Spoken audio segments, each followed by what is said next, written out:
Yo, crypto nation and mining family. Crypto nation and mining family. What's going on? Of course, like always, it's not financial advice. Yo, crypto nation and mining family. What's going on, guys? So I'm just kind of waiting to make sure that everything goes live on my side, and looks like we're here. Yo, noise. So, you guys should all know from my last video that Ravencoin is going to be doing their fork as of tomorrow. Boom, boom, boom. Looks like we've got a couple of people rolling on in. Definitely, guys, while you're hopping on in, smash that Lizzie like button, guys. Yo. So, I guess without any further ado, let's kind of dig into today's little segment. Oof. Yo, grits, what's going on, my man? Yo, thank you for being here. And certainly, just to kind of help me get a little bit of reach out on your favorite social media, go ahead and shout this live stream out to all your favorite peeps out there. Yo, helps me grow my channel just a little bit, I'm just saying. What in the world? Yo, what's going on, my man Mikhail? It is a good day. A good kind of early forking day. Yes, that was dangerously close. Yes, I know. But, so, we got a couple of interesting stuff to go, well, just one interesting thing to go over, which is Ravencoin. So, without any further ado, let's dig in. I'll make sure I got the right button here. Yo. All right. So, of course, guys, I love Coin 360. It just looks really cool when it's behind you. I'm just saying. But as we know, we've been since we've been getting closer to the halving, which that's just a few days away now. Ooh. So we got a. Looks like Bitcoin's starting to price in the halvening, possibly. Will we go get even more nuts as we come to it? To a potential dump on the other side. Don't know, don't care. I hodl on. It's like smash that like button for hodling. Yo. Man, I only got 3 people watching. Oh, that sucks. I was hoping to get some more people in here, but whatever. I know it's like midday and all that good stuff, so it is what it is. But, of course, are you ready for the fork? With just 1 day left, it's now less than a day. All right. So in less than 24 hours, Ravencoin is going to be forking. About 23 hours and like 15 minutes or so, give or take, they will be doing their fork. And what this is going to be doing for anybody that's watching a little bit later on, I know the couple of people that are watching right now, you already know this stuff. But so what this is going to do is it's going to more than likely temporarily kick the FPGAs off the network. Although Ravencoin developers don't mind the FPGAs at all, but they are making sure there are no ASICs. So they're definitely trying to keep the at-home miner to hardware that's actually obtainable for people to be able to mine on. I love projects like this. I absolutely love projects like this. That's just me. Ones that they're not so much keeping it so that the big guy can't get involved, but they're trying to include everybody, not just the big guys. I mean, Bitcoin went to the big guys. The big players are the ones that can really profit at mining Bitcoin at this point, because you got to be huge to get your electric rate low enough. You actually have to, be utilizing tons of electricity. Oh, thank you, Mikkel. Rock on. So, it's like they're definitely going to be bringing back the mining back to, obtainable hardware for the little guy, which I do like I was saying. But for anybody that's unfamiliar with this, again, this might not pertain to everybody here. But of course, tomorrow is going to be the halvening. It will be at 3 p.m. Central Standard Time, 1800 hours UTC time, which is just the universal time clock time. So, like I was saying, it's to protect against ASICs. There are a few things you want to make sure you do before you start mining it, or if you're just hodling on to some, even for people who don't mine Raven coin or don't even mine, you're definitely going to want to, if you hold on to any Raven coin in your core QT wallet and have been listening to my little tidbits for protecting myself, which is using core wallets, you're going to want to go onto ravencoin.org and actually download the latest Ravencoin version. You'll be looking at 4.1.0. Make sure you do this. It will lay right on top of the wallet. You don't have to do it. It's just, becomes your new wallet. Your old executable icon, you'll have to update that. It will try to pull up the old miner. That was one thing I did figure out.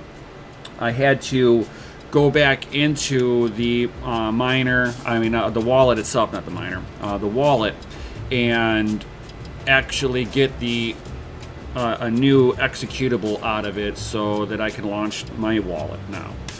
So if you're having an issue with that and you can't figure it out, certainly hit me or Mikkel up in the Discord.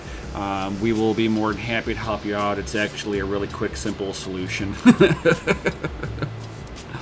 You just got to go find the file, and then it's easy.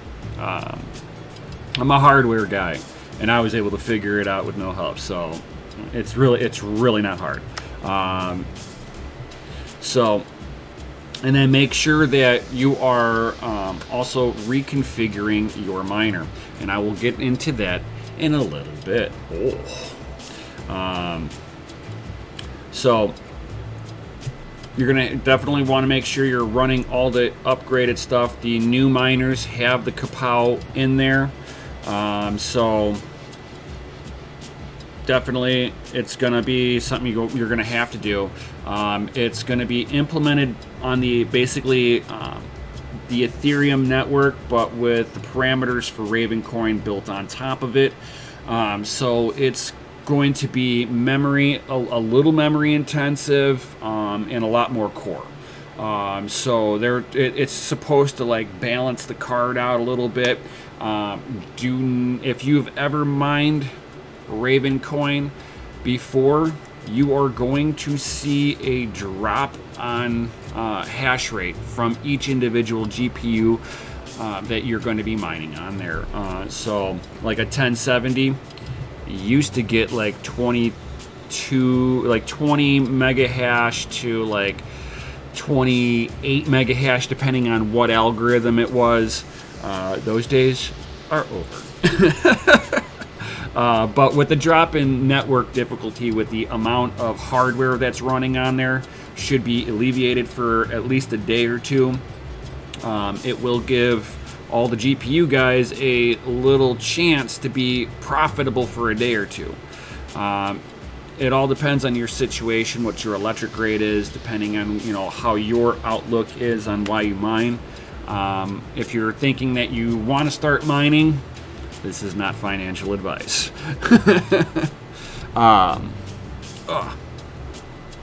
So, with the old algorithm, which was the X16RV2. There are tons of FPGAs on there.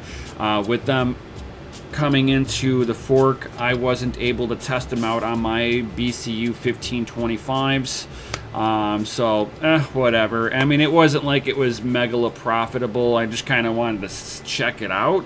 But I would rather sit there and try to mine something that is profitable for the FPGAs, that will yield a proper payout for me for the amount of money that I forked out for both of my FPGAs being water blocked and all that good stuff. Oh, that's funny. So my Gear Fit 2 is thinking that I'm exercising because I'm moving my hands around. That's hilarious. Technology. It doesn't realize I'm not moving anywhere, so it thinks I'm just sitting there. You know.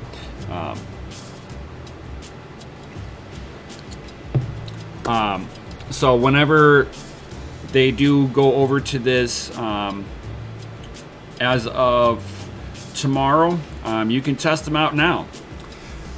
Any GPU with 2 gigabytes of VRAM will be able to work.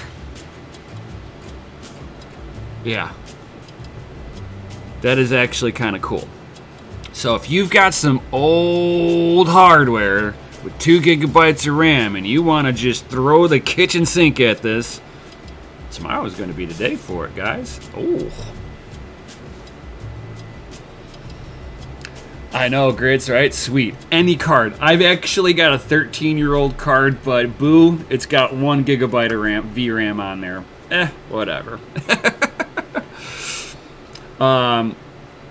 These are the known miners for it. Open source software right here. So you got KawPow miner, G miner, T-Rex, TT miner, and NB miner. So with this G miner, I haven't configured G miner yet, so I'm not really sure how to quite do that. At least not with Simple Miner OS. Hash rate, no problem. And Hive OS, no problem. But Simple Miner, always an issue. Its name is a lie. I swear to God. Because you've got to basically make the bat file for it.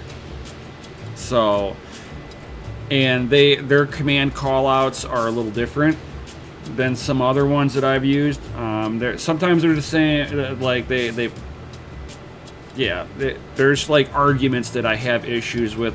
I'm not a straight up coder, so some of the stuff I like picked up over time. I can build them now, but I know other people that they're like, oh yeah, you just do it like this, and it just works first try, and I'm like, Mikkel.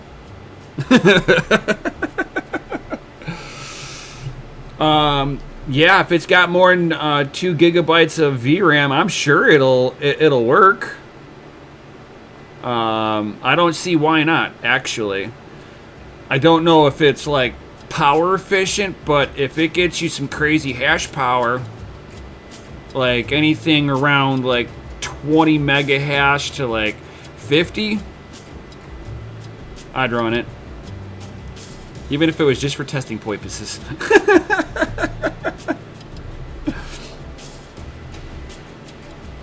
But that's just me. I'm not giving any advice. None whatsoever.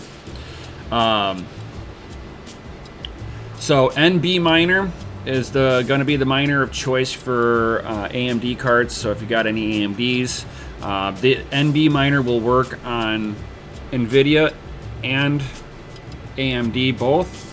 G miners just for NVIDIA.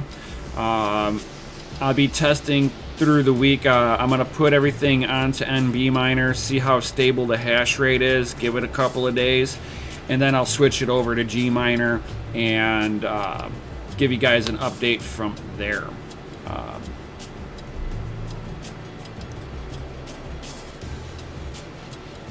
And then you're also going to have to reconfigure where your miner is pointed to.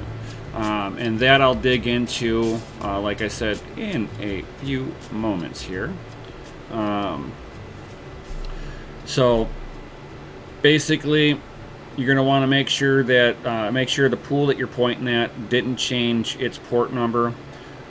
You'll have the pool address here. So this is like what block you need to sit, like what street block you need to sit on. And then this is the apartment number you need to knock on.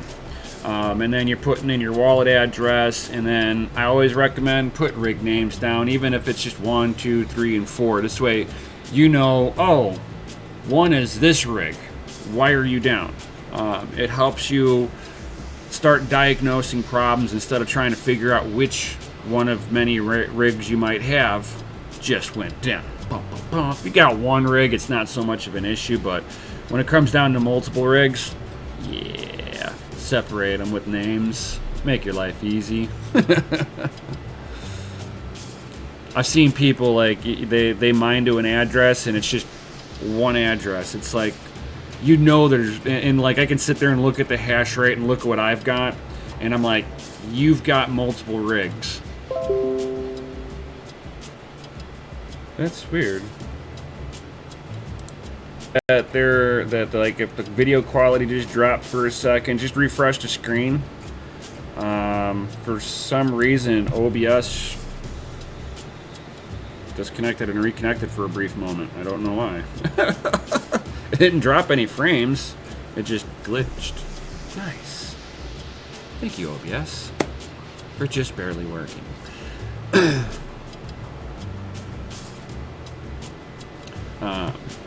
But yeah, make sure that whatever pool, like I was saying, that you're pointed at, you've changed it to their pool.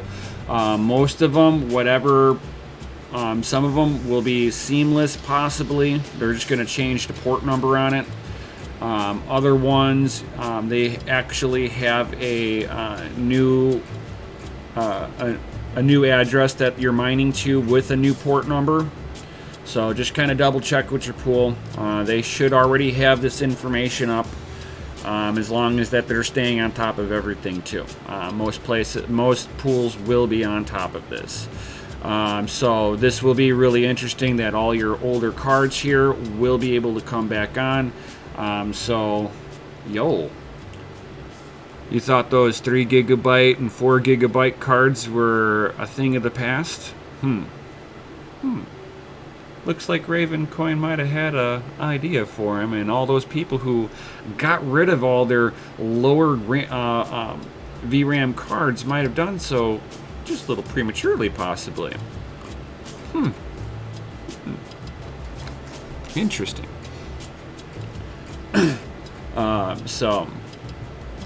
And if you're coming up over onto Coin Checkup or something like that, you'll notice that each coin is just over 2 cents a coin. So I mean, it's not a get rich coin, but it will be a little bit better for us GPU miners, guys. Yo.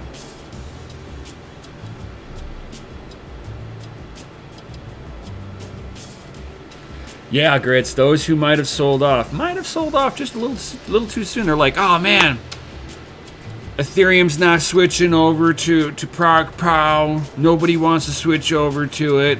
And now Raven did. Oh. So, yeah, for sure. Some people might have jumped the gun, and now people are like, yes, I could mine with them. Yes. Especially if you're a GPU hoarder. Woo.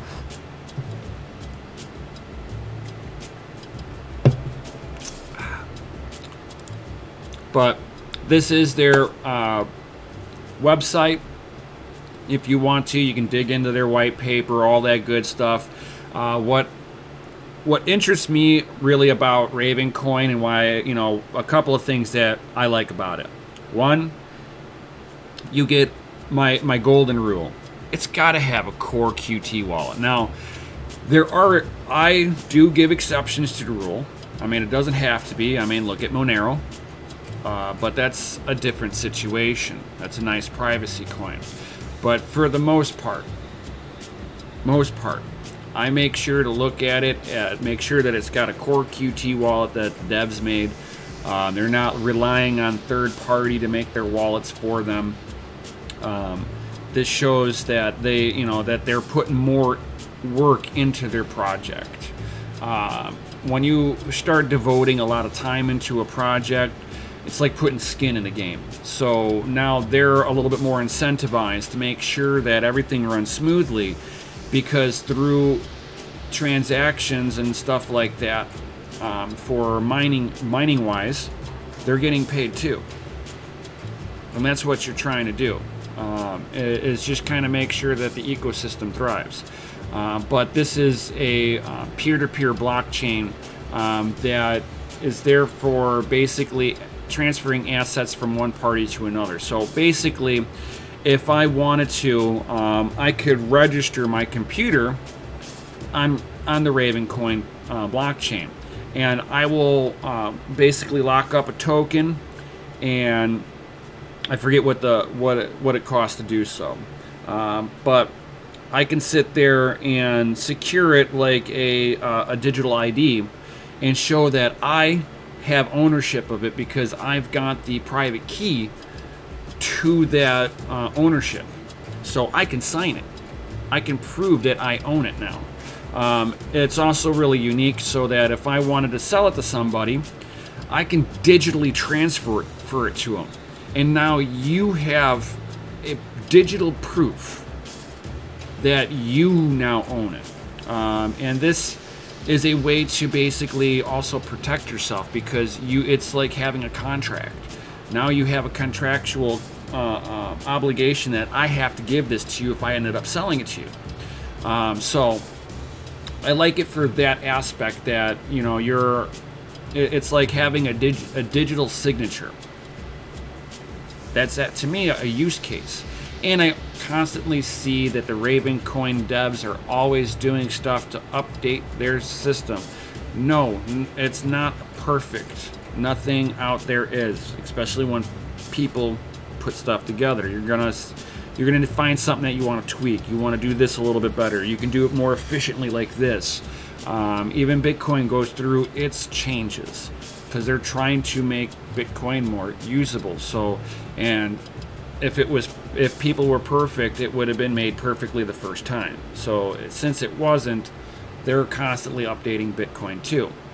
Not that there's any kind of security vulnerabilities or anything like that within Bitcoin. It's just that it's like anything. You want to make it a little bit better. You learn a new way to do something, so you update it. And for Ravencoin, they've been doing that pretty well. And seeing that they also try to stay away from ASICs is something that I like behind them, because that takes another step of work. So you can see that the devs are committed to the project, and I like that. So kind of some of the reasons why I'm always kind of backing them up a little bit. But this was what I found being very, very, very, very, very interesting. Okay, so this is ravenminer.com. It's a mining pool. Okay, they put a notation in their KawPow Live. Dear miners, to celebrate the KawPow fork, we are inviting you to mine on our testnet stadium, ravenminer.com 3838. Anyone who mines between May 5th at 1800 UTC time, which is 3 p.m. Central Standard Time, to May 6th at 3 p.m. Central Standard Time, will receive a share of 5,000 Raven. And the best part, May 6th at 3 p.m. at Central Standard Time, the stratum.ravenminer.com 3838 will automatically become mainnet Stratum. And if you guys want to find anything else about it, you can certainly go into their Discord, check them guys out. But So they're incentivizing us to hop on that Ravencoin network, and I know what it's actually doing, okay? So they're trying to get everybody to come up onto the Ravencoin network now, because it's going to start calibrating the network hash rate. So if they can get the network hash rate to get up there right now, real quick, this will allow them to not have the issue that they had the last time, where it was like 35 minutes between the last block to the new block, because the difficulty was way up here and the hash rate had already plummeted, but the network never responded to it. So people lost out on the opportunity, because by the time the network started responding, the hash rate was already climbing. So those that were early and got their rigs on were not rewarded the way that they really should have. I believe they did solve it this time, so we'll definitely see it.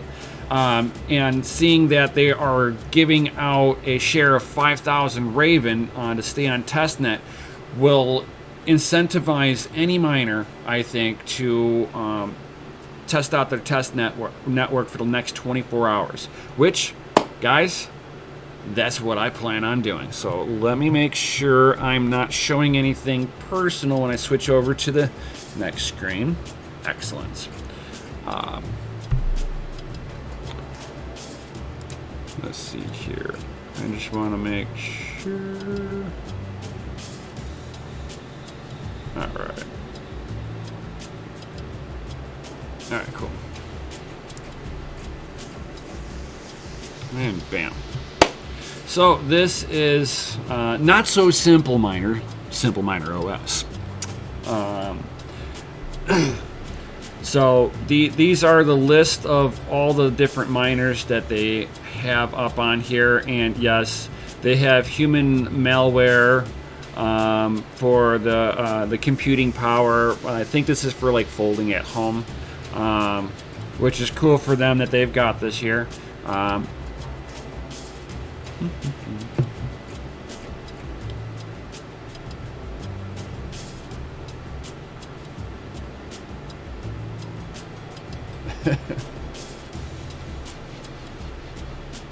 Very, very, very, very, very, very, very. Oh, yeah. So, and like I said, I was testing out on NB Miner already. So,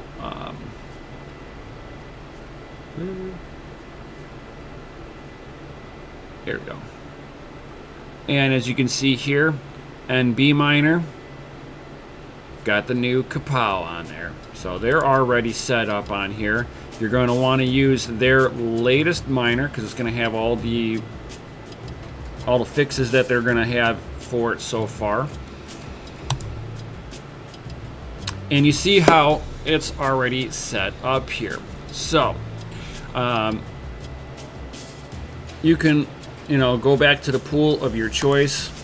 You don't have to use ravenminer.com, but make sure it is one that is divvying up the reward for it. Definitely want to be incentivized to be mining on a testnet, because on testnet you're generating testnet coins. So with that being said, once it goes live, those testnet coins that you mined are gone. So it will have been mining for nothing for 24 hours. And we're not in it to sit there and waste electricity. We have an electric bill that comes in every second of every day with the mining rigs on and going. I don't know if my audio is picking this up at all. But usually you can see my you can usually hear my miners. One of these days I'll give you guys a little walkthrough so you can see what it is you hear in the background. So definitely make sure that you are grabbing the full address here copy that.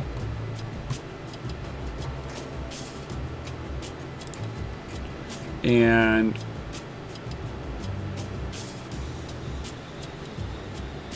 let's see here.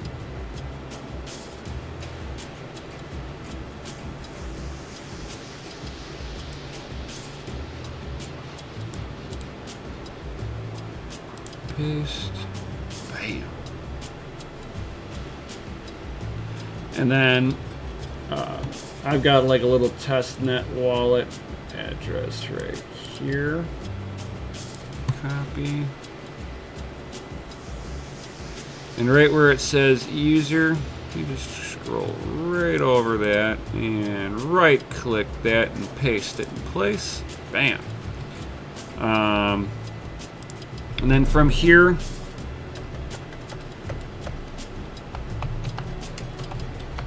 you can sit there and put in test rig, you know, 1, something like that. Actually, they've already got it there, so bam. Oop. And with no spaces. You know, test 1 with that. And then this API is so that the miner on Simple Mining will actually see this. Okay. And then with Simple Miner, you know, you'd be sitting there going,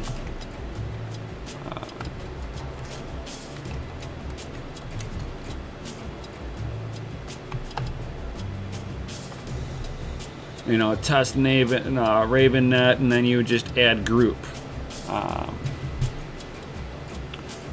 I'm actually not gonna do this because I've already got this configured. I just have to have this up because if I close the screen down, you see my wallets.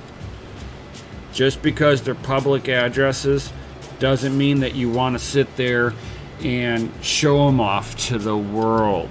I'm just saying, guys. Try to be a little protective of yourself when at all possible. Just saying. Just saying. So stay frosty out there, guys. And then from here, now I can show this off. And then from here, you'd go back to rig list. And then I could sit here and actually select the rig. Go into the configuration on this. And that's my only... Oop, I gotta sit there and see which one was which, because I had one that I was testing on originally. I was just kind of showing you guys how to set it up in Simple Miner, which if you got a regular one that you have to set up the bat file, it's going to be really close to this too. So it kind of, you know, if you guys got any issues or anything like that, certainly hop into the Discord. Links are always down and below, and somebody in there will help you. We all know how to sit there. A lot of us know how to sit there and set these up.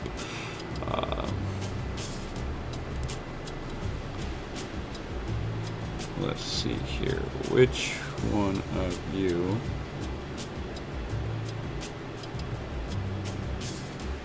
was which? It was number 2. Oh wow. And that actually needs, it's got an update on the miner. So I'm gonna go ahead and update this, and I'm not going to show this because it actually shows my wallet address on here. Alright, here, and we can swap up over into you and save that. And I need Raven Test 2. Alright, so back where I was, come into here and Raven Test 2. Bam. we're hopping stuff up onto there. You can see I was testing last night. That's what that is.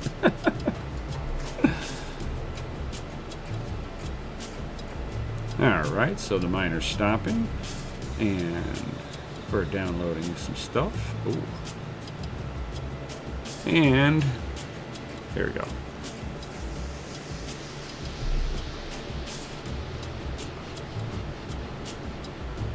Building deck for device 7. Oh. Ooh, got shares. Got shares. Look at that. Ooh, look at that. Bam. So.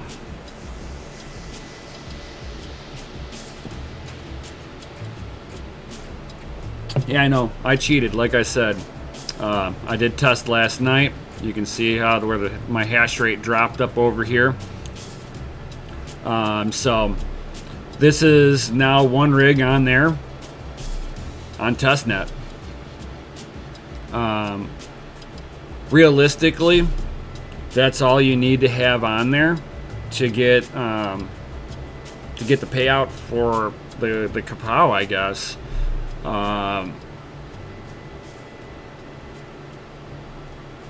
So I was gonna sit there and put the rest of my rigs up on there just to get some testing on everything, and then I was gonna be, because it doesn't specify how much hash power you got to throw at it to get the coin. So if you got more than one rig, it looks like all you have to do is have one rig on there to get the payout, which is interesting. I mean, if you come back here, it doesn't. It just says, "Dear miners," it just says, "Put your miner. Anybody who mines between May 5th and May 6th will get a share of 5,000 Ravens." So it doesn't say how much hash power you got to throw at it to qualify for this in any way, shape, or form, which is pretty cool. And this is not an algorithm that the cards just ramp up on right off the bat.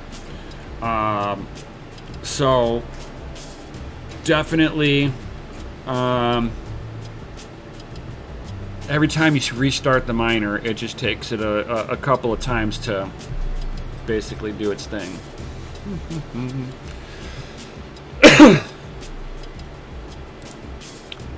But I'm also going to show how to do this in hash rate also. So let me switch over to, actually we're going to do Hive OS because it's actually the easiest one to do it on. If you guys got just one rig on here, it'll be the easiest thing you've ever done. So step one is going to be putting your wallet into it, of course, after you've updated it. If you haven't updated it, go to ravencoin.org and download their latest wallet. Super simple. I do is just download it. You don't have to change any settings like that, so boom. But you're gonna with Hive OS, which, like I said, is going to be the easiest one to do this on.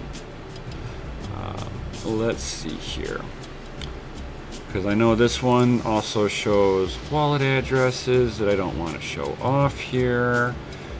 All right, here. So if I edit, okay, no, that doesn't do anything for me. All right, so I need to basically launch this first so it swaps over, and then I can, all right, because I don't want to show the wallet off, guys. So now I can go back. Bam. So I've already sent the command for all of this to get swapped right on over. So you'll notice here, you'll have to sit there and select the coin, Raven coin, RVN. Then you put your wallet address in. If you need to know how to do that, I will not do a tutorial on that.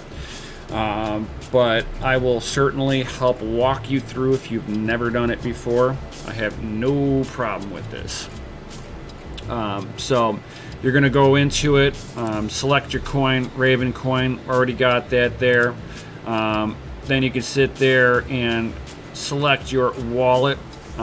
So then you select the pool that you want to go into. Now, a lot of these things, you're going to have to go one more step because a lot of them don't have this one part configured. So you're going to have to basically open it up in advanced configuration, and you're going to have to basically put the URL with the port number, like how they got it here. You're going to have to put it down here to the right port number. Now, like I said, I'm using ravenminer.com for my pool. And then you would, click apply. I don't need to do anything like that. And then choose the miner. The miners are already set up in HiveOS. You shouldn't have to do anything. It's already configured to launch on the latest miner. Easy peasy lemon squeezy. And then, as you see, I am mining that Monero on here still. You would just, to do that, you would just add a miner. Super simple. And then you would go in there and do the same thing all over again. Make sure you got your Monero wallet in there. Make sure you're, pick a pool that you want to go to. And then choose a miner itself.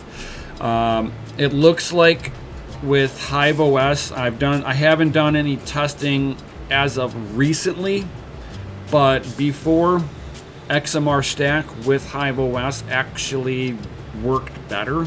I got more hash rate on there. It split the cores up and would mine on them individually. It seems like the core allocation for Hive, at least, worked a little better. I will do a test on this this week too, just to verify that.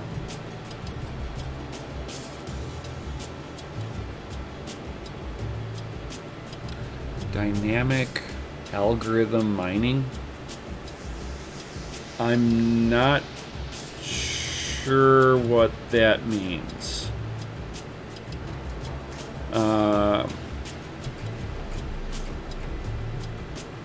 I've actually never heard of that, just to be honest.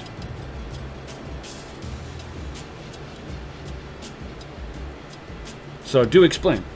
And by the way, I love that little Hatchet Man logo you got there. Yo!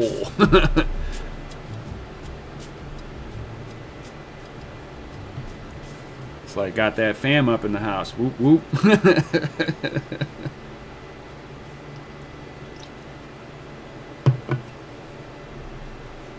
Oh, no, they don't. You are actually mining directly the coin. You choose. You're dynamic. Correct. Yeah, Nice Hash and a few others, they do. But okay, so like Nice Hash, my one gripe on Nice Hash. Okay. Let's forget about the fact of the hack that they had done to them, okay, and the fact that they haven't fully paid everybody out for their mess up, okay. When it's said and done, if Nice Hash is paying a premium, it's worth it. If Nice Hash is not paying a premium, it's actually not worth it, because after you're said and done, you're paying around like about 9% fees with their auto conversion on there to Bitcoin, because you're basically you are supporting it and they're just giving a payout in Bitcoin. In some cases, I do better doing that transaction myself than letting Nice Hash do it for me. Now, if Nice Hash is paying a premium, totally worth it. But that's not too often. A lot of times, because like if you look at when a coin pumps a little bit, you can sit there and actually trade for Bitcoin in a pump cycle of a particular coin, and actually get more Satoshis.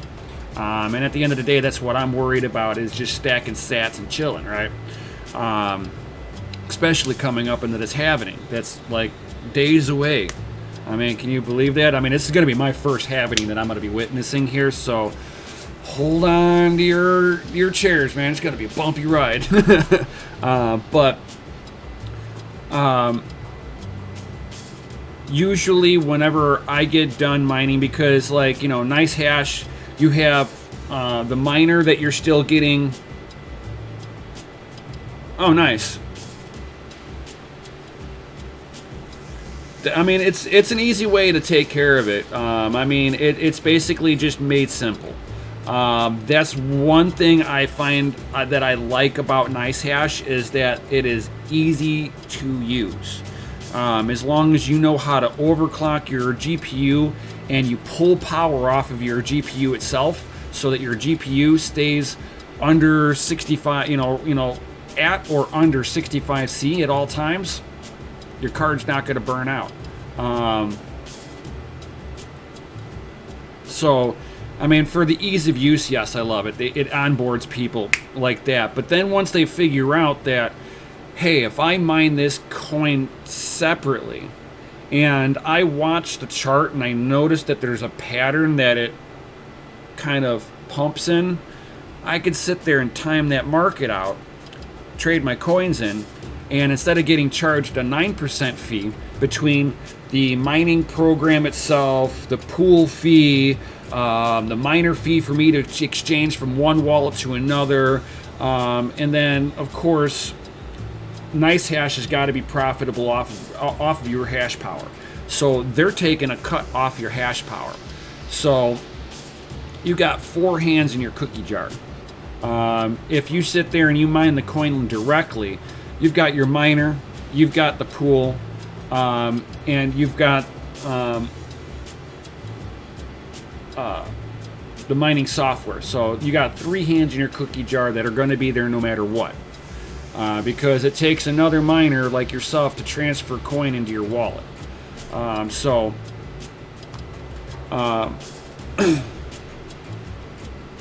And how is that Ryzen 3 doing on Monero? What's your hash rate on it? I'm curious.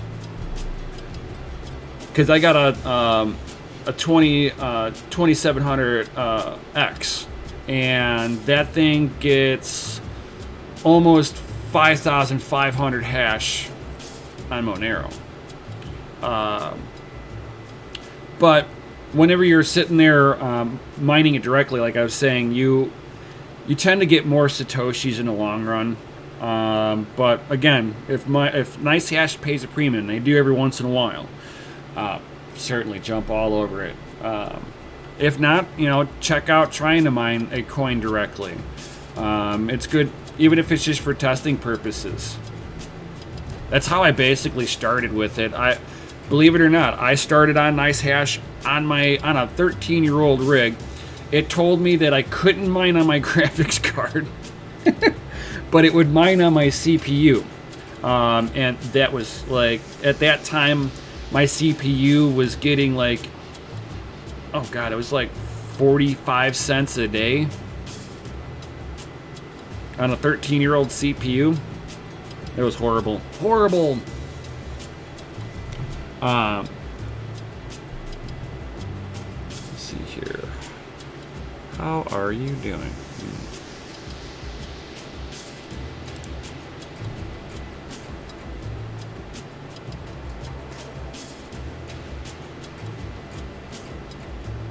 Huh.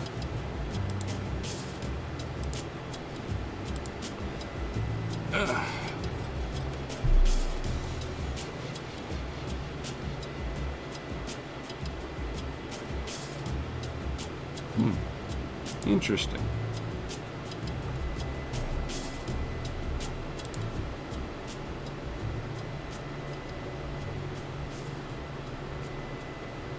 Oh, what I'm saying is interesting right now is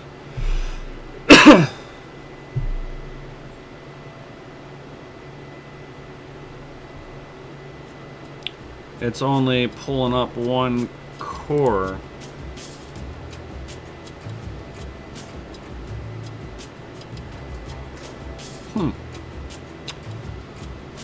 And it doesn't matter which miner I'm using, actually. I just swapped miners over, and it's getting 522 hash a second on a... what CPU is this?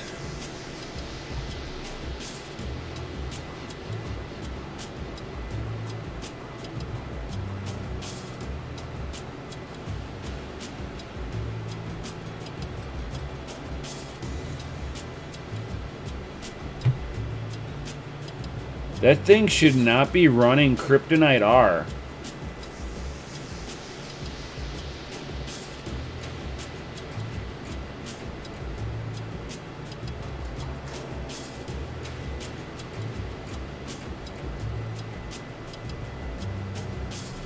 Oh, because you got to know how to set that up. The GPU shouldn't be on Kryptonite R either.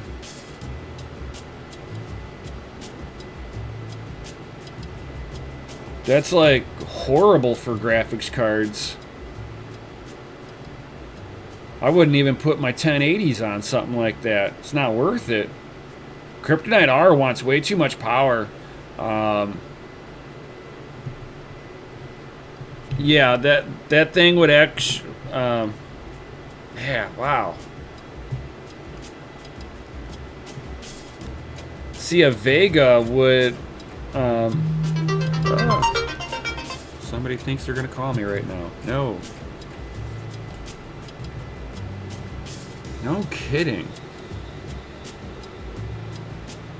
But a Vega 8? You mean a Vega... Vega 8? You mean 7?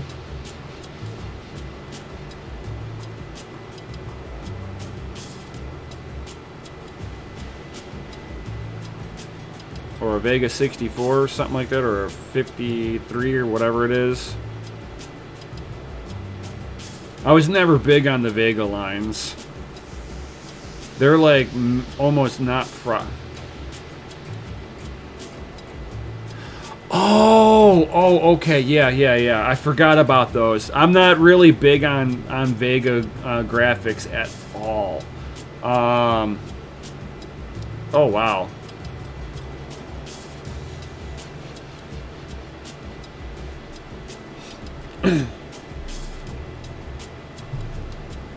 Yeah, I've never mind on any of that stuff. That's interesting. I don't even use integrated graphics anyway. I never have. I don't...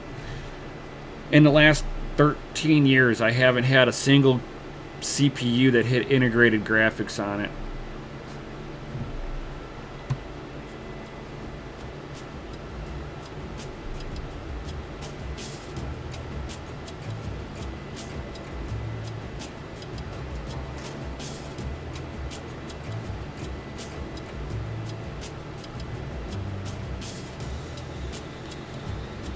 Holy smokers. This thing's running hotter than all blazes. Let's see if I can turn down some stuff on here. I know it's going to hurt hash rate, but it's got to be done. I'm going to bring this to 950 on the core.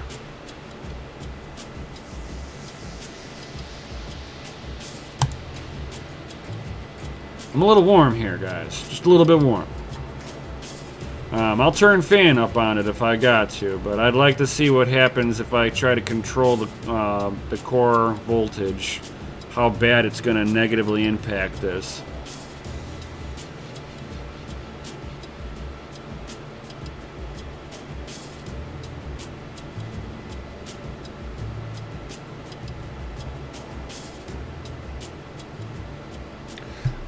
RAM can get hot depending on the amount of data transfer you're putting through it.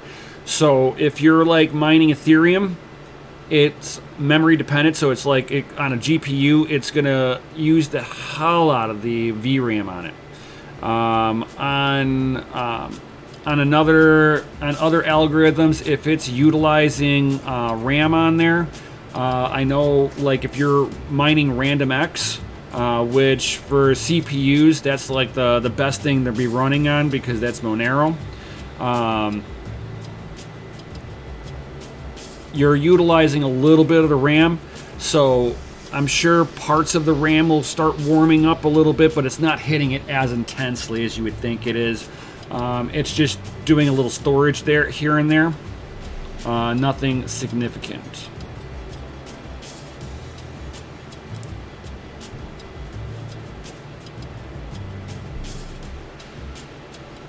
Hopefully it didn't crash on me.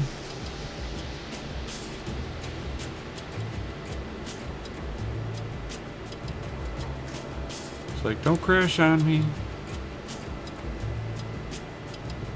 Oh!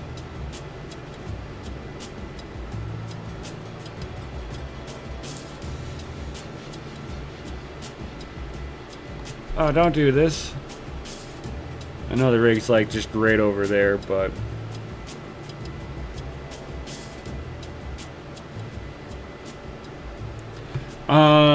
For my Threadripper, I've got an AIO.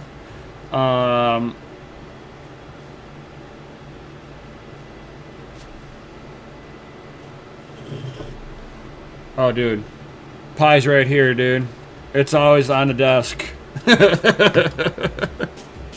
That should tell you right there. That sucker's still mining Monero.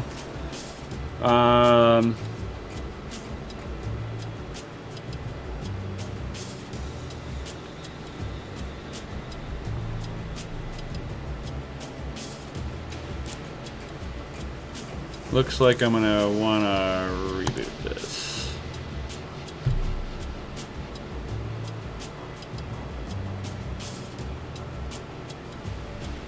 Yeah, I've still got it at 2 gigahertz. It holds 2 gigahertz, no problem. Took me a little bit to figure out how to do it, but yo.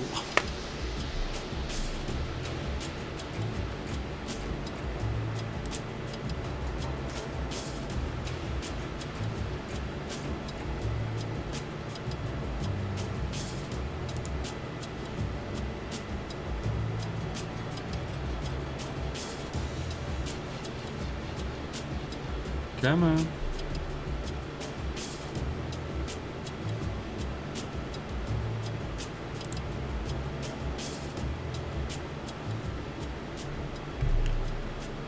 Really?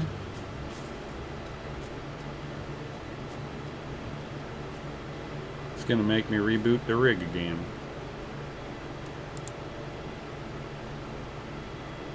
Oh, now it's rebooting. Okay, there we go. I was thinking I was going to have to turn it off. It's like, come on, don't glitch on me now.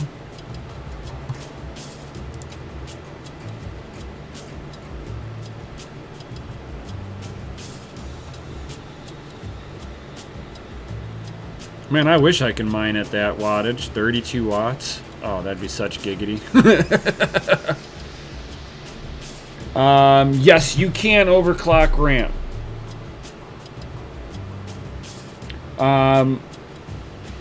Cricketall, are you running Windows?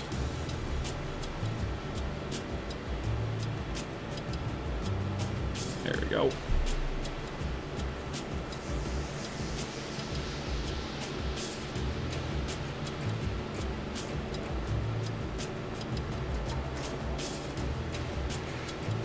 Oh, you're talking about on the Pi? No, you can't overclock the RAM on it. Not that I know of. I can look into it, but I haven't seen anything like that. But if you're on Windows, you can sit there and download the AMD Ryzen Master, and you'll be able to overclock your RAM and your CPU from desktop.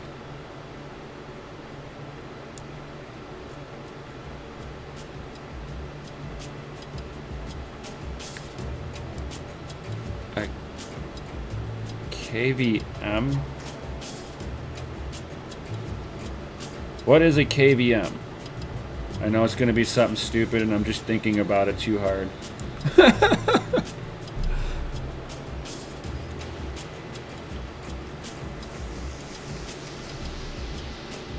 I'll clean you up later. Oop. I'm going to text this person really quick.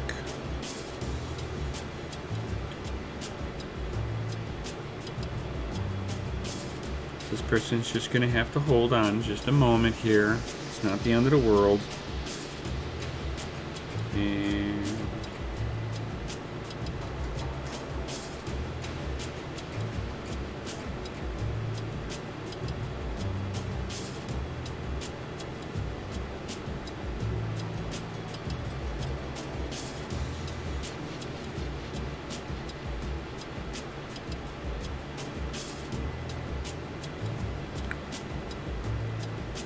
alright. Probably should turn off my sound on this. I think it's a little annoying sometimes. A little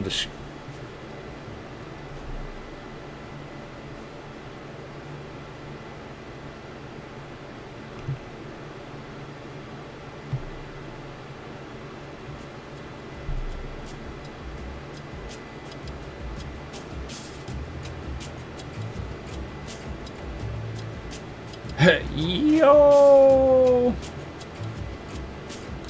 It's all yours. Oh, that's too funny. That's too funny.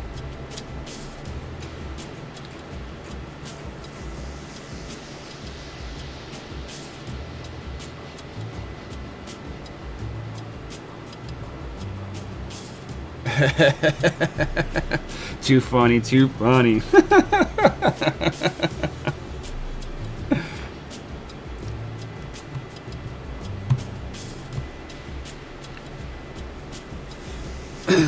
All right.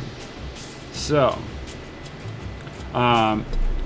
basically, that was me getting everything set up for anybody who's just hopping in right now. Oh, it looks like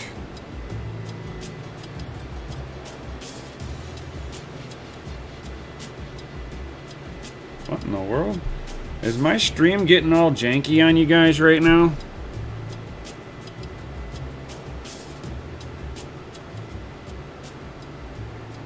Because I do not believe that's me doing that.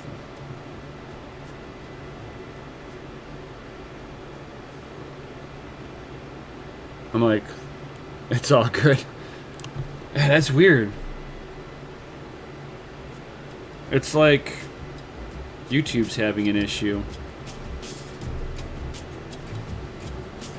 On my side, I just watched myself like glitch. I'm like, what in the world? I want to make sure that I'm not glitching out on you guys, so awesome.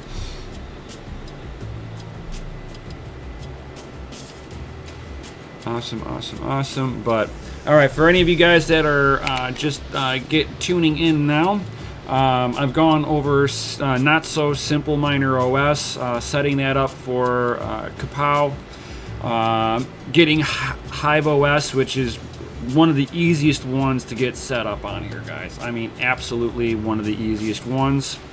So let's now hop on over to hash rate. So bam. You'll go in if you guys are using hash rate, you should already be kind of familiar with this a little bit. So you go in your wallet section right here, and then you can sit here and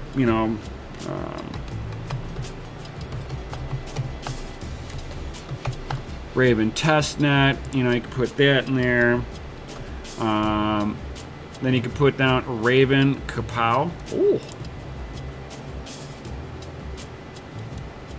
Then you could sit there and set up the pool that you want to get onto, and just pick out the one that you're already assigning yourself. And if you notice here, they don't have the right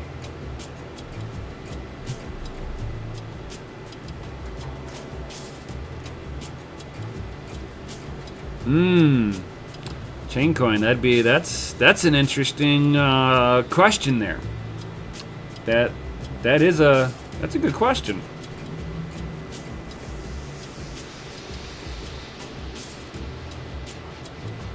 Yeah, nothing that, yeah, exactly, Mikkel. I haven't seen anything like that either.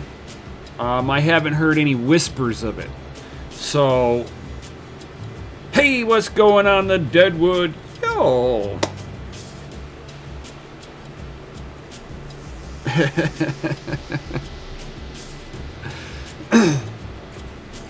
So, from here, guys, whenever you're using hash rate, you'll notice that they don't have the right pool port on here, because like if you remember coming up over here, they want the stratumravenminer.com 3838, and you come on the hash rate, they don't have that here. So you'll have to add a custom one. Make sure that you're gonna have to select that. Let me make sure I've got that copied still. Then you just paste that in there. Set that up in there like this. And then for me, I have I always carry a little testnet wallet. It's like a donation address from Ravencoin themselves. Copy, paste. And then you'd paste your wallet address in here. And then you would pick your miner. And NB miner, the latest one. There we go. You just pick it like that, and then you would save. Just like that.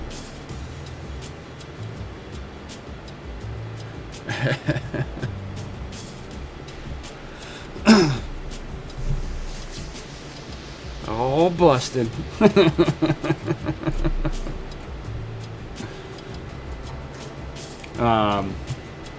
So from here you would just save it, and I know once I hit this save button, it's going to flash over to where my actual wallets are. Of course, I'm just going to go ahead and cancel this out, just because I don't need to use that. And then I just want to make sure I can go ahead and remove that one. And then I actually have my legitimate one in here, and I want to sit there and make a small little edit on here if I'm able to.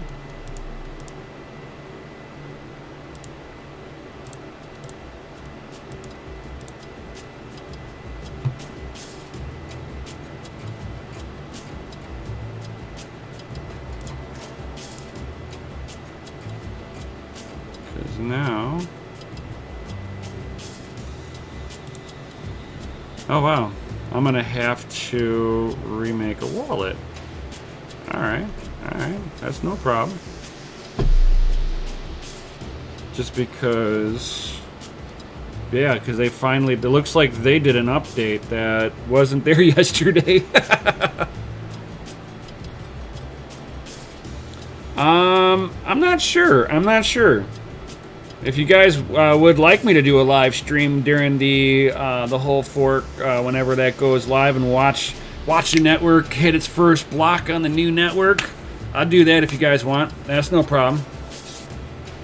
I was kind of thinking of it, but I wasn't sure if I was going to do it.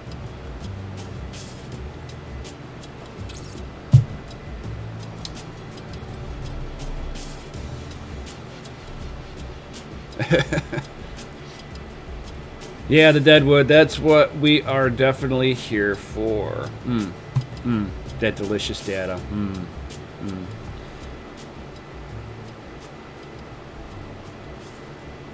Hey, if y'all want me to do a live stream tomorrow at 3 p.m. whenever they fork, spam the thumbs up button right now, guys.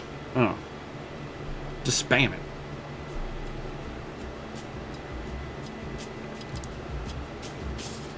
And while we do all of that good stuff, do it. Okay, do the hot rod burnout then. The one thing I can't do because I don't have enough subscribers is to actually go live with my cell phone. You have to have 1,000 subscribers in order to go live with my cell phone or on a portable device.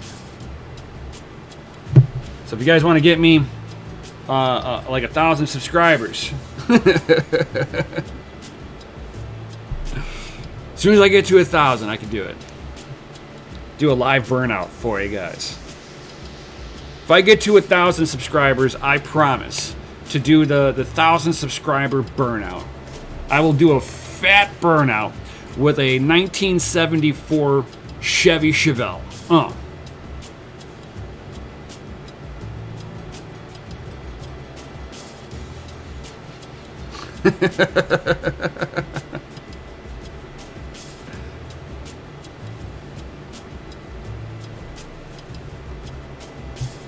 All right.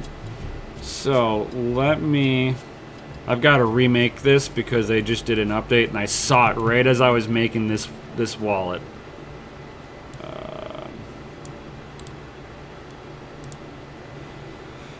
So go ahead and copy that. Add new wallet.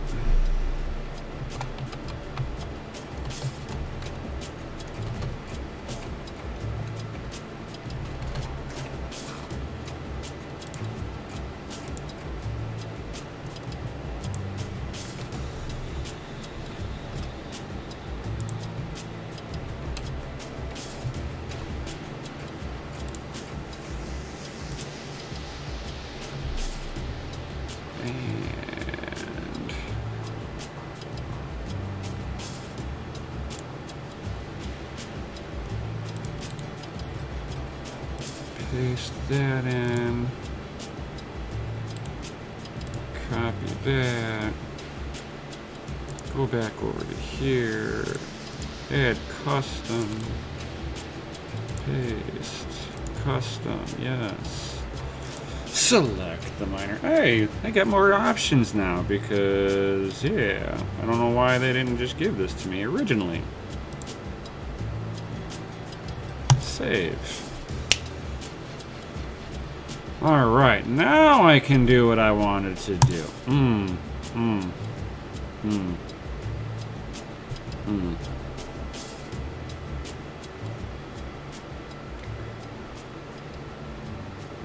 It's like, alright guys, I'll do a live stream tomorrow at 3 p.m. So y'all better be there.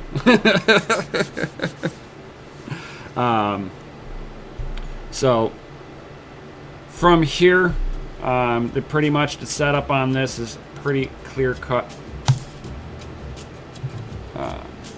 You just go into here, click on that miner.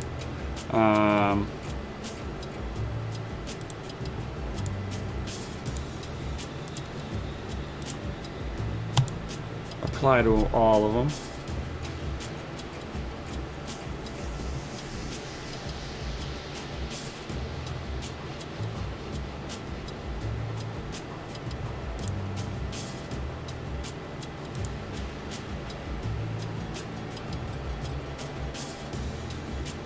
Making sure my temps are good. You always want to make sure your temps are always within check.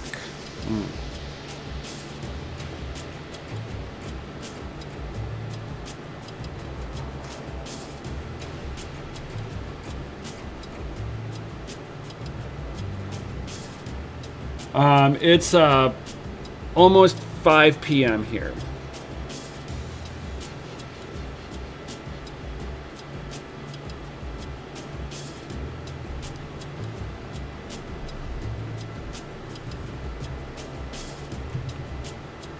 Yeah, I'm in Central Time, so it'll be 3 p.m. Central Time. Central Standard Time.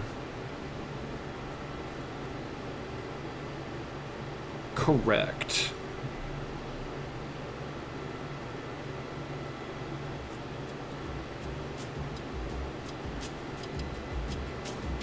Oh yeah, you're gonna watch me win.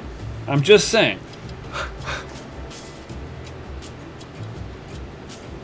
No, I don't care. I don't even care who wins. It's gonna be a lot of fun, a lot of shenanigans, and I'm gonna win.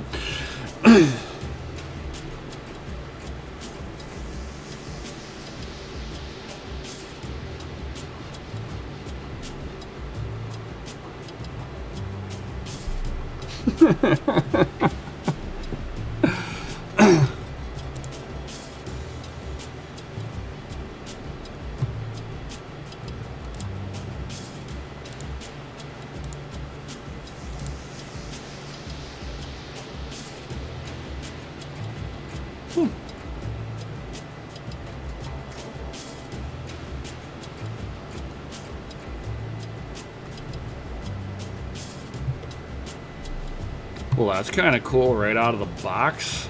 I've got an Ethereum overclock on this, and I've got 14 mega hash on here.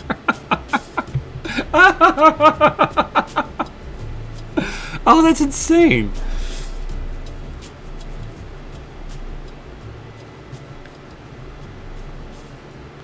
Oh, snaps.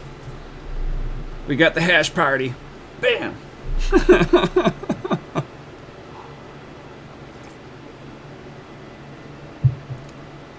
Oh, this is hilarious. They all have the same overclock on them. All of them have identical overclock. Look at that. The complete utter spread.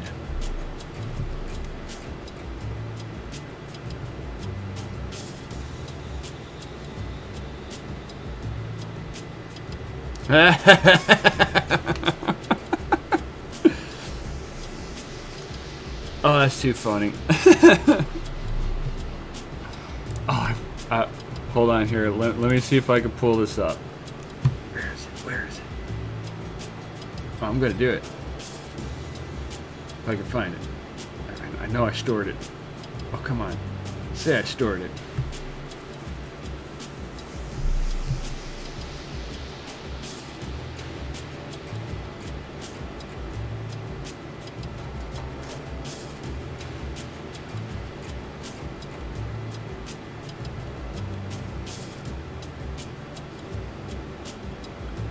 Well, if you go into Red Panda Discord and you go into the meme section, I put in a picture of Red Panda. I found him. I found him. I found a security camera with him on there. He was shopping at Walmart. Oh, I can't find it. Oh.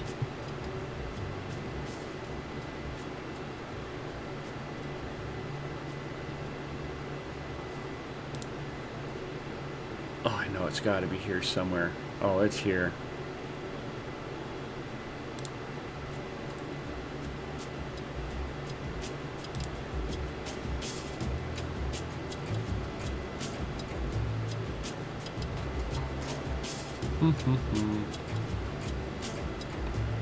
Where is it?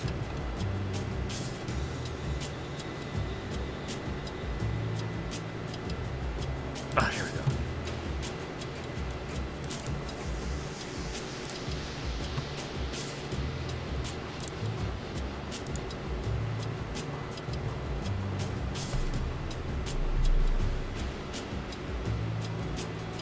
I found him, guys. Red Panda, right here. I'm just saying, right here. He was shopping.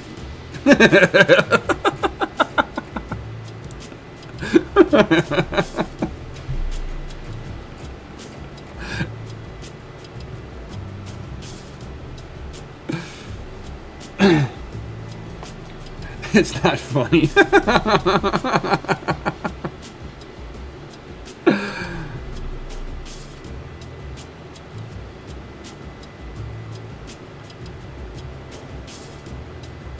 Yeah, that'd be... I'm disappointed.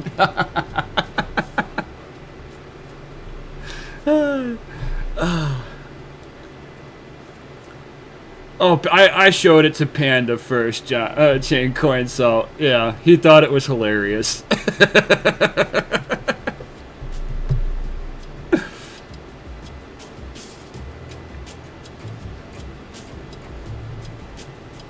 It's like Bigfoot, you know, there'll be a lot of imposters, but you're never really sure if it really was him.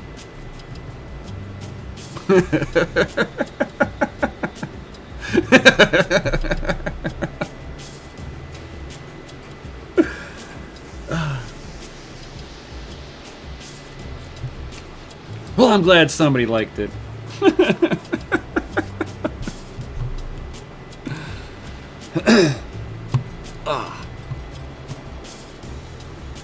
Alright, so let's do some tuning on these things.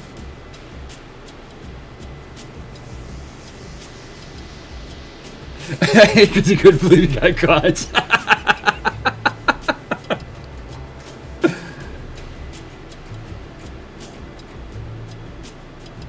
Is he looking for Sonic?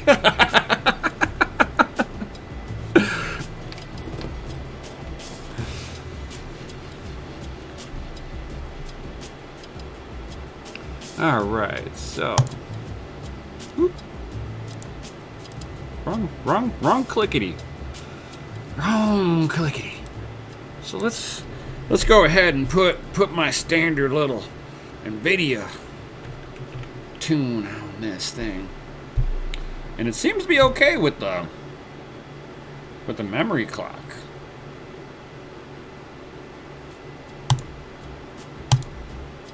And it's always easiest to do these bad boys one at a time.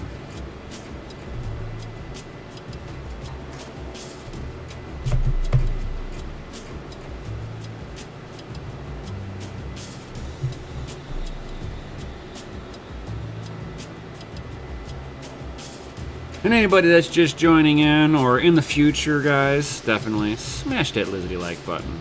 Subscribe, hit the bell notification, all that good stuff. Ooh.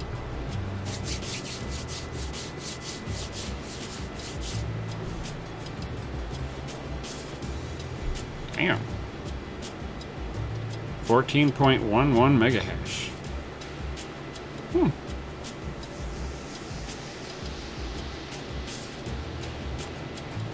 I'm not telling it to take 117 watts, but it's taking it anyway. Check that out, 117 watts. I'm not commanding it for that much. Oh, that's better. It's like, dial back. I don't know. Stay under 115 watts, please. And I know that with the 1070s, 125 to 150 is pretty much the range on these things for overclocking core. After that, you're just asking for the rig to crash on you at least once a day. And the more core you give it, it's also going to want more power. So sometimes the trade-off isn't necessarily worth it. So I've got a regular 1070 hitting at 114 megahash at 115 watts. Let's go ahead and start tuning these like that.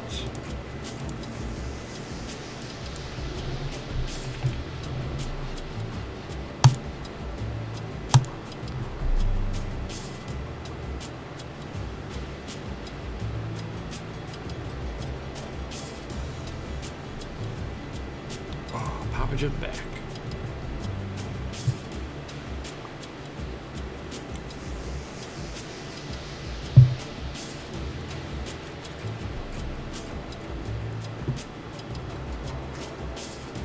All right.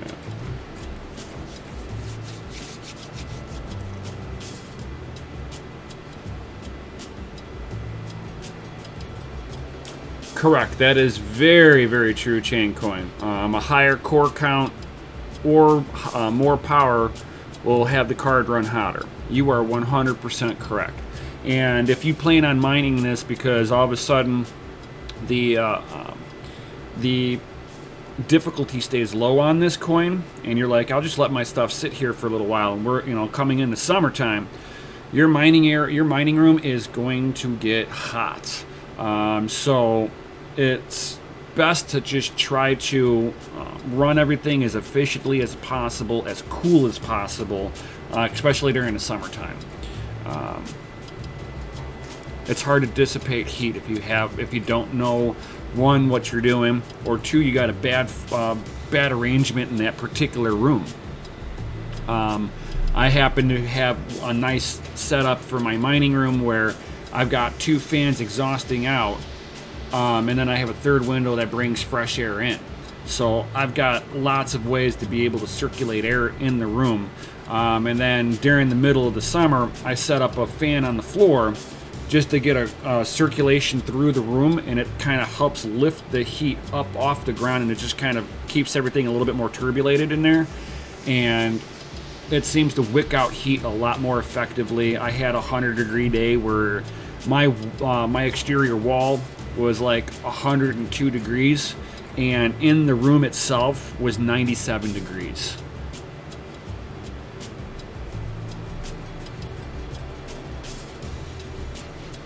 I don't have a basement. I have a crawl space. So the reason why I don't want to do that is you're gonna pull. I'll be pulling in dirt and stuff like that. That's not what I need to do.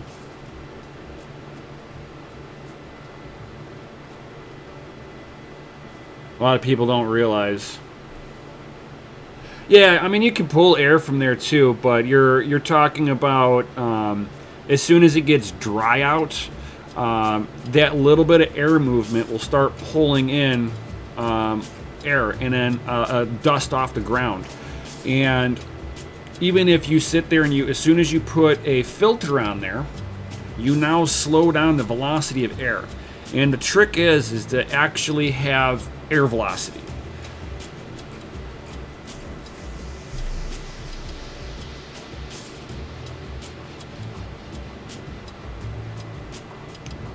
Oh yeah, an HVAC unit, because it's those are high CFM fans. Some of those will be upward to 6,000-7,000 CFM. So that's actually really good.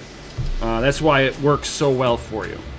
It's made to circulate however many square foot house that thing was arranged for. It's got to have enough static pressure and CFMs to actually move enough air so that you can actually warm up your house in the wintertime. So if you've got one that was for a big house, yeah, don't put your finger in there. It'll be just like a little nub afterwards. You'll be like, oh yeah.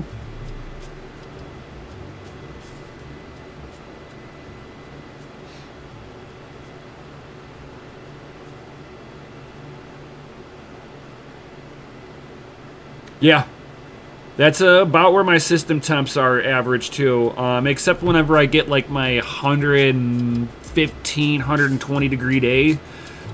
Usually I get like a week's worth of that nasty temps. You typically once a year, not every year, but it's usually at least for like a one to 2 week period. We get like the dog days of summer. And the hottest I've ever seen my rigs get up to was 66 and 67 C, were my 2 hottest cards last year.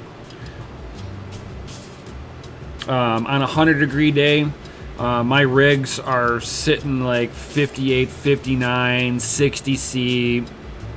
That's about it. I have an attic fan and everything. Yeah, an attic fan would work too. The arrangement on there, though, you've got to make sure that basically if you're utilizing your attic to draft air out, your attic fan's got to stay on all the time. And some of those attic fans were not made for efficiency. They were just made to evacuate air. So you'll kind of want to do a little research on your unit to make sure that it can even handle that.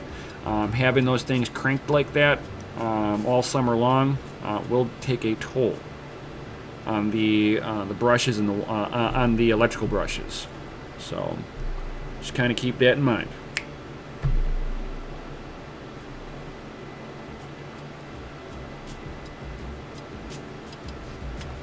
Alright, so it doesn't look like it did any good to really yank up the core on that. It did a little bit. I got a little extra hash rate out of it. Let's do the next one.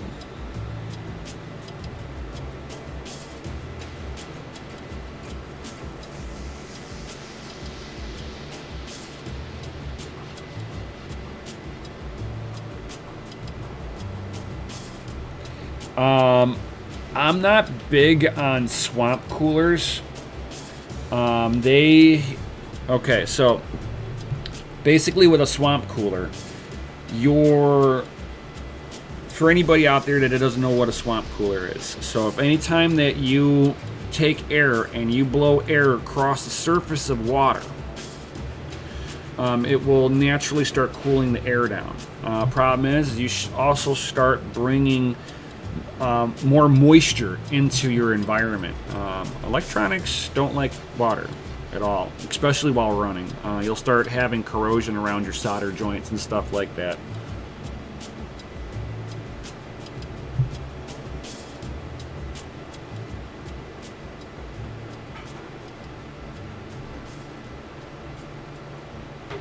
Oh, the motor that they use for them. Yeah. I mean, that works. It's going to be the same thing as a furnace motor at that point. Right. Yeah, I kind of realized that after you added the last comment. But yeah, that's like a furnace a furnace blower anyway. So yeah, they're made to move a lot of air without being super loud, which is nice.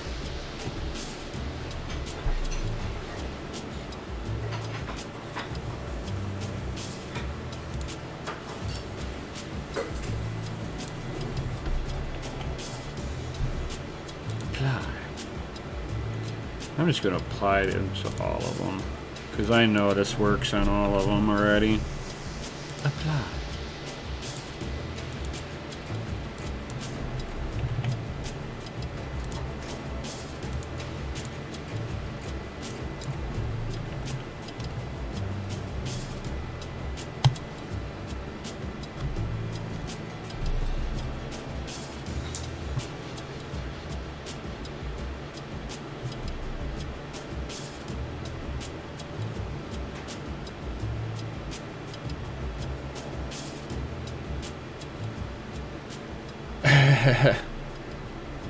I'm surprised he's not here already. No, water blocking GPUs isn't even worth it. If it's for your own PC, cool, go for it. Even so, it's still not necessary. They are made to be air cooled. The coolers on most GPUs are adequate until you're trying to like stress them hard. Once you start stressing them, then you start seeing some thermal throttling in here and there too. Water blocking can help, but overall, once a water loop is up to temperature,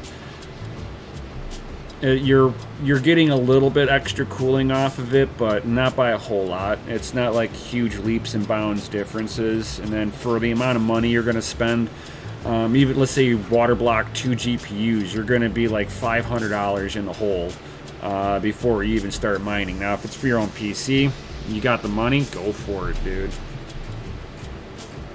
I'm not saying I would go do it. My Threadripper is water blocked, but at the time of me building my Threadripper, Energy Max was one of the best AIO coolers and cooler for the the massive Threadripper die out there at the time. Only reason why I went water blocking, and it was also for testing purposes, and I already burnt the first one up because the pump failed on it. And I'm mining on it as we speak, so I'm actually mining Monero on my PC live streaming right now. And my temperatures are pretty decent.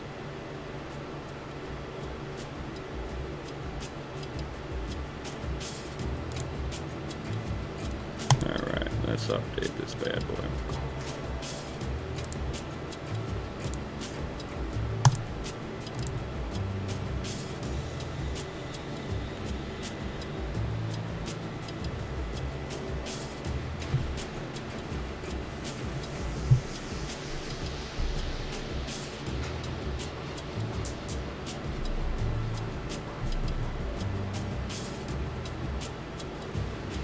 Alright.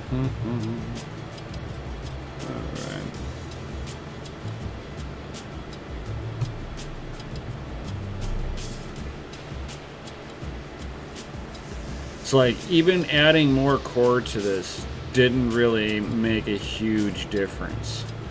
So you can see that the overclocking isn't too far off from where Ethereum is even right now.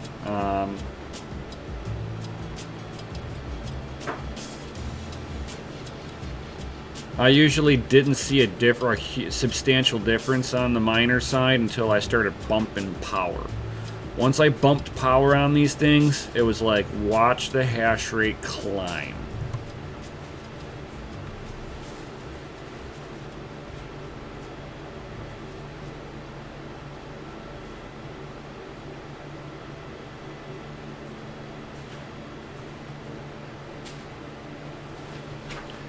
Those fans that you use, the Deadwood, how many watts does it use at on high? That's actually pretty. I'd be curious what your wattage is on on full power.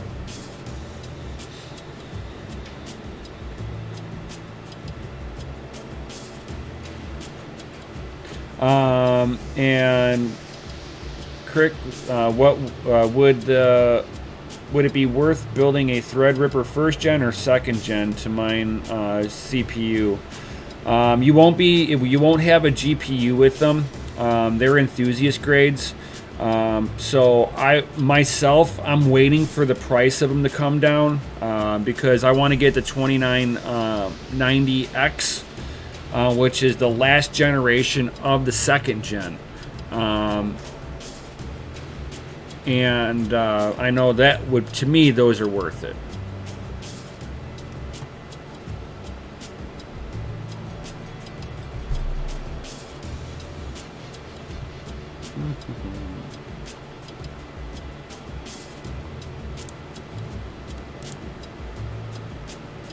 Alright, so yeah, and if I sit there and I apply power to these things, I can get some major hash rate out of them. I can get these up near, like, some of these won't go up as high. Like these ones that are down here that are really low on hash rate, they're just not Silicon Lottery winners, guys. Nothing I can do about it. I could sit there and hit them with more power and I'll get a hash rate or two off of them more. And a lot of these are the same card, so it's like they vary a lot from card to card.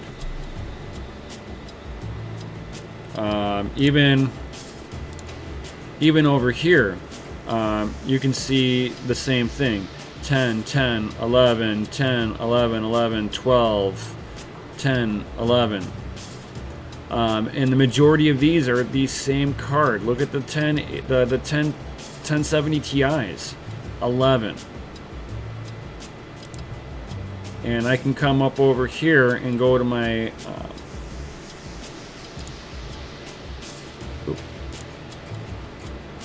damn it, hit the wrong thing.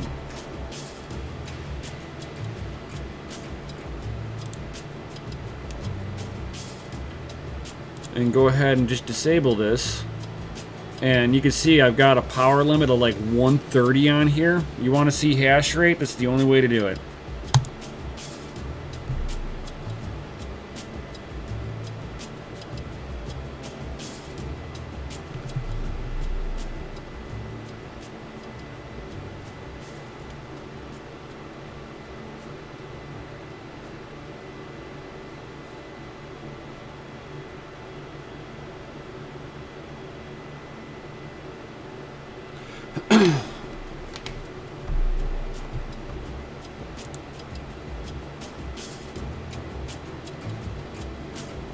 So now, with it drinking 130 watts per card, you can sit here and see, bam, bam, bam, I'm actually getting much higher hash rate, but for the amount of power you're using, not worth it.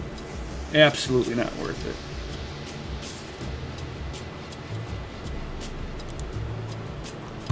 So, even with this, it's better to have this at like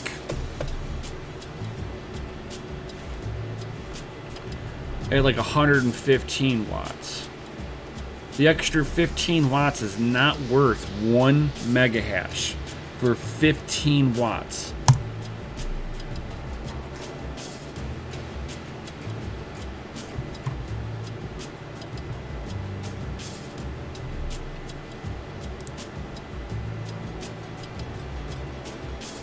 And AMDs, you're really not gonna get a whole lot out of these.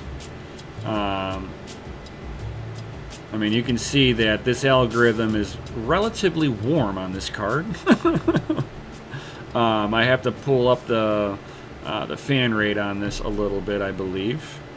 And you see this here. This is why I wasn't using XMRig, because I can't get it to stop doing that. Where it switches over to Loki. I don't know why you do that, but I'm gonna need to fix that real quick here. Edits. And I'm just bringing it over to XMR Stack. Because XMR Stack for Hive, that's the other thing that Hive has an issue. I was just kind of testing that out to see if it would do it again. I was hoping that was fixed. I guess not.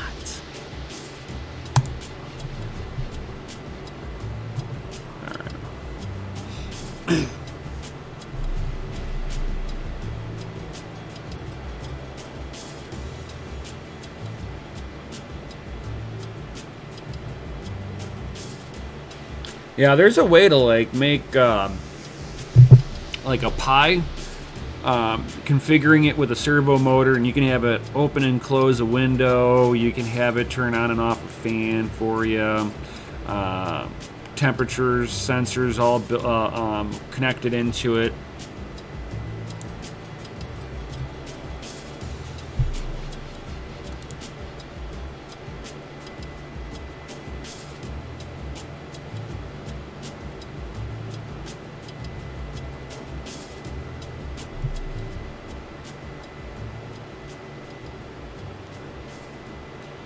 It's like, wow, these cards get warm with this algorithm. Let's go ahead and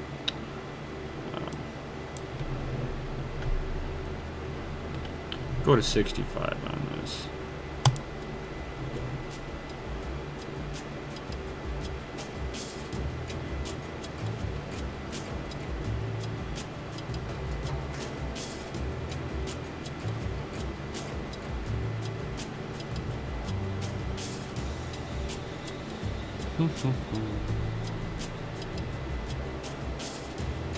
Let's get these temps a little under control here.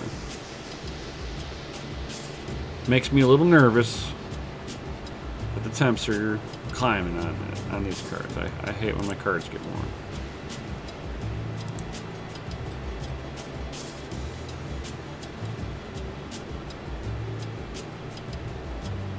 But come on down.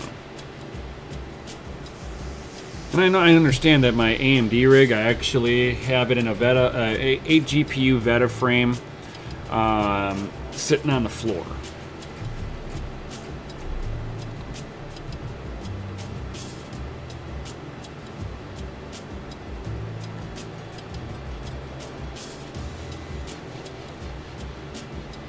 Alright, so this one's starting to come down in temp. Now that's acceptable to me. And again, if I want this to see like 11 mega hash on here, 11, 12 mega hash, this thing's going to drink about 129 watts to do so. Like I said, I've tested on these on a single card, and not worth it. Right where it's at seems to be the most efficient point on here, and I like how the temps are now coming down on the rig.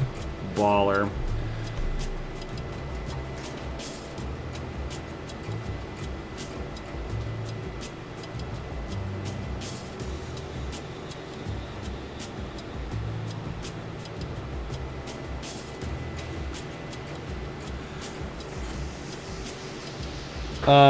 The DPM state 5 is the like a stock on it. I haven't tried any of the other DPM core index state.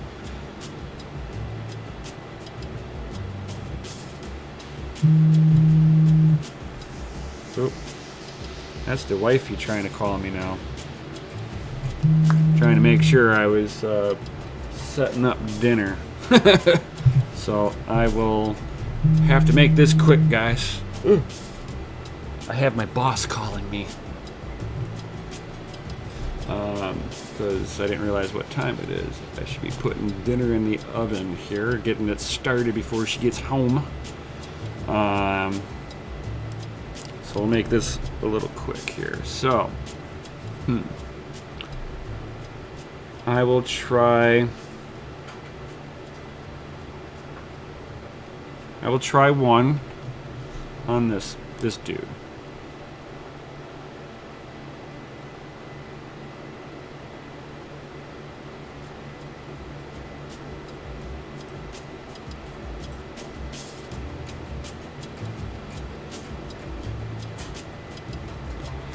Well, what's for dinner? Chicken. So I gotta start getting that stuff prepped here.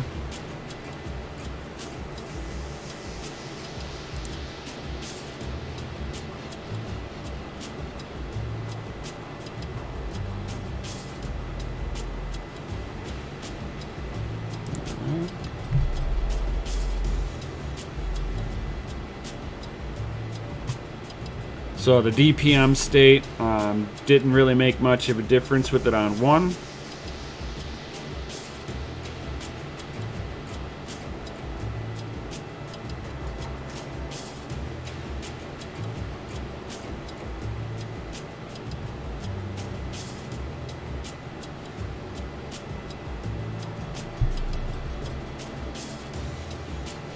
Nope, it did nothing for the power.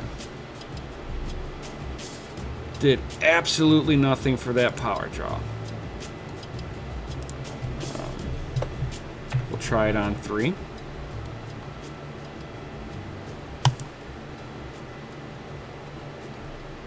I mean, heck, I even dropped the core voltage down and it really didn't make much of a difference.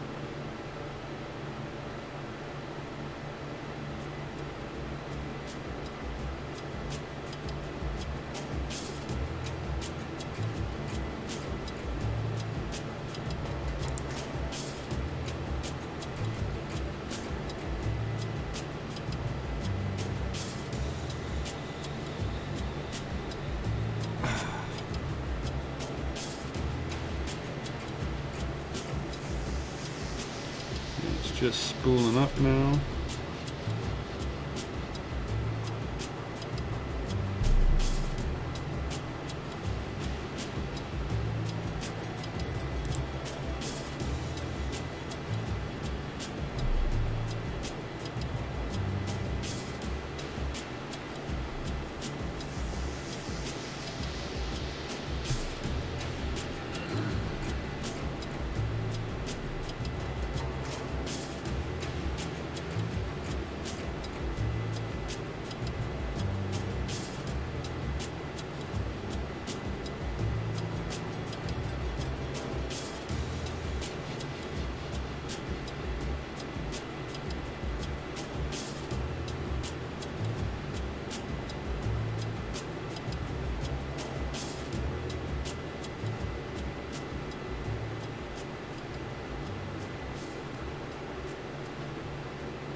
Alright, so that looks like it didn't do much. Crashed out the rig.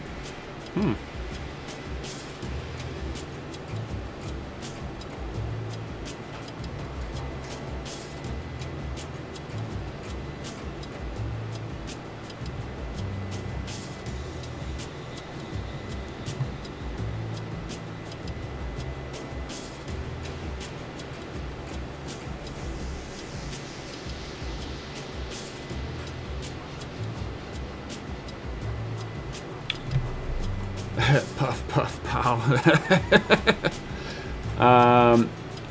Yeah, I own my own house. Adding grid ties, it would, for mining wise, it helps a little bit, but at night you're still on. I mean, it depends on how much money you want to spend on putting electric into your place. It's almost. I mean, if you've got like a small little garden farm, it might work. But for somebody at my scale, it would be just too much to try to put that kind of power in. What's going on, yo? What up, Mad?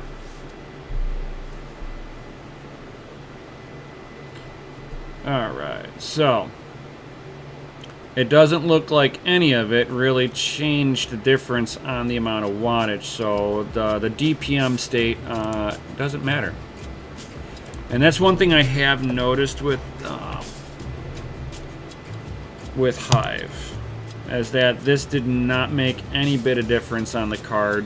What made a difference was core voltage, mem voltage, which I can set in here too. I can do like, oh, that's actually just mem state. I don't need that.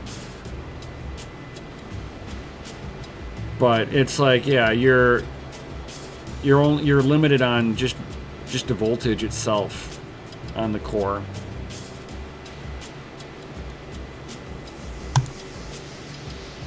What's up, Ninja Grasshopper? Yo. Yeah, I'm actually coming to the end of my stream here from what I've been doing most of this afternoon. So, hey Ninja, your 3 gigabyte cards can go on here if you still got them. Oh, you only need 2 gigabytes. Yo. So Ninja, you should fire up your rig on there. He's like, perfect. Yes.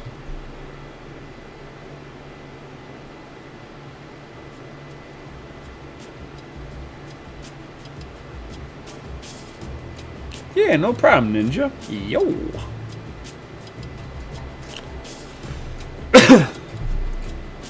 So depending on what platform you're using, if you're having any issues, certainly hit me up. You should at least get your rig on there. You will make some Raven coin for sure.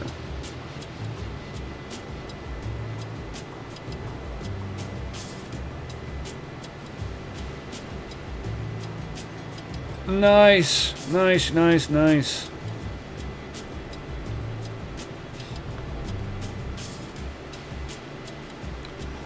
It is 1800 hours, which would be 3 p.m. UMT time for me. I'm sorry. It's 3 p.m. Central Standard Time for me. 6 p.m. UMT time. So depending on where you're at for your time zone. I'm minus 6 hours off of that, off of UMT time. So that puts me to like 3 or something like that. Oh, nice.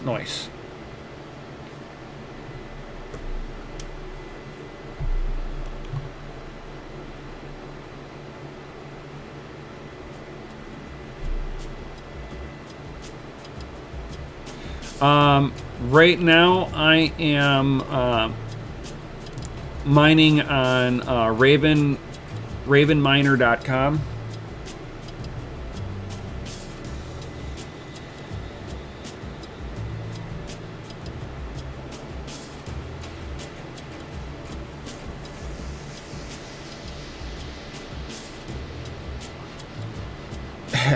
Decent time to be awake and do the change. So yeah, just make sure whatever pool you're on is giving the share of the 5,000 Raven for anybody who's mining in this 24-hour test period. I think they're trying to make sure there's enough hash rate to swap over.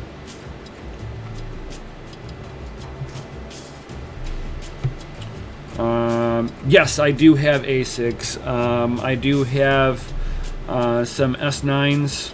And then I've got the E3 Antminers also for Ethereum. So when you're mining Ethereum, you're fighting a couple of my ASICs. I used to have a pretty large ASIC farm for Ethereum.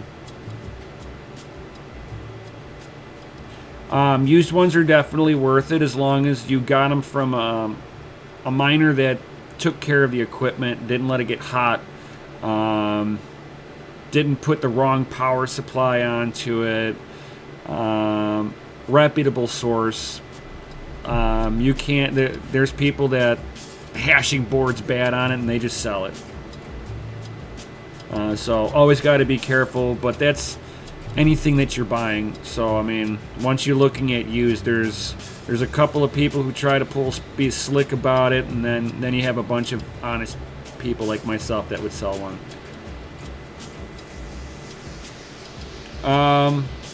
DM me in Discord. I've got an S9 if you're interested.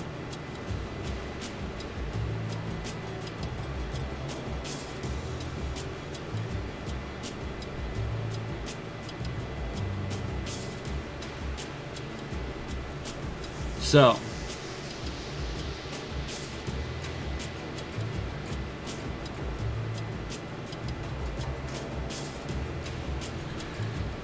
is my E3 a 5 gigabyte now? I did the firmware update. It's hard to say what I'm like. It's weird. So as it starts to download, all of a sudden it gets more memory allocation as it's connecting to the pool. So I'm not sure what that firmware does. I'm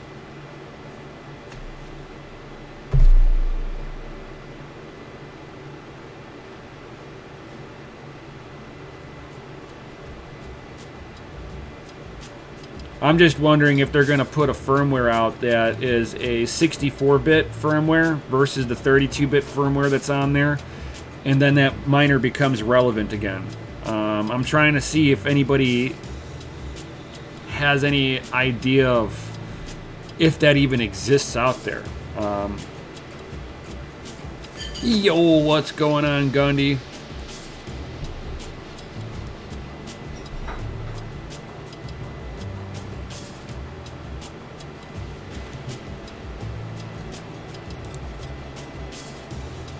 Just for you. KawPow!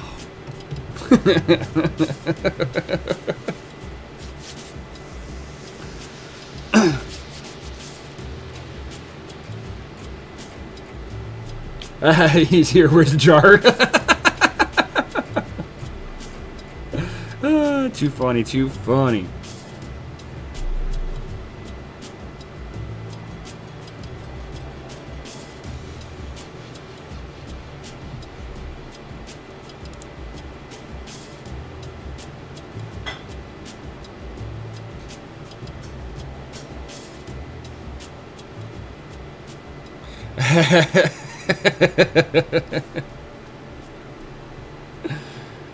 Too funny, too funny. Man, I can always give you the jar. No, I can't. Because it's not DCA Adventure. It's my channel.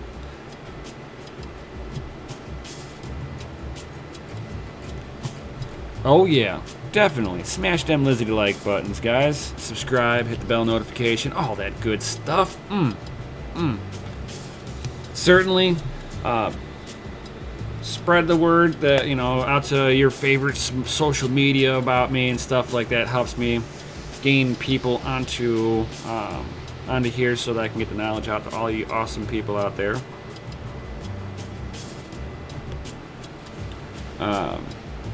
And I'm figuring if you guys got any other questions for me before I sign out, since I've been live streaming for like 2 hours now. And definitely stay tuned for tomorrow.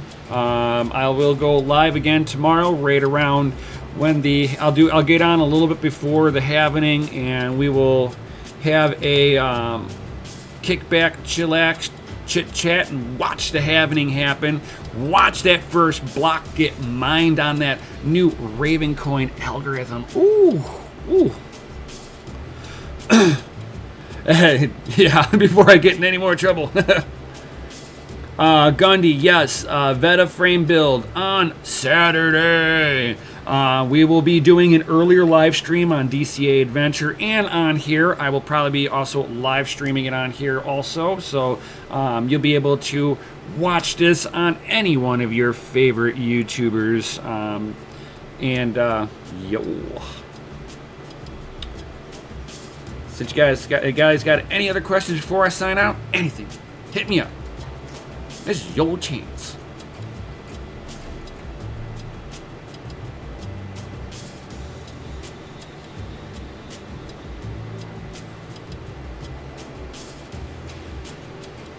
And I guess nobody else got any other questions.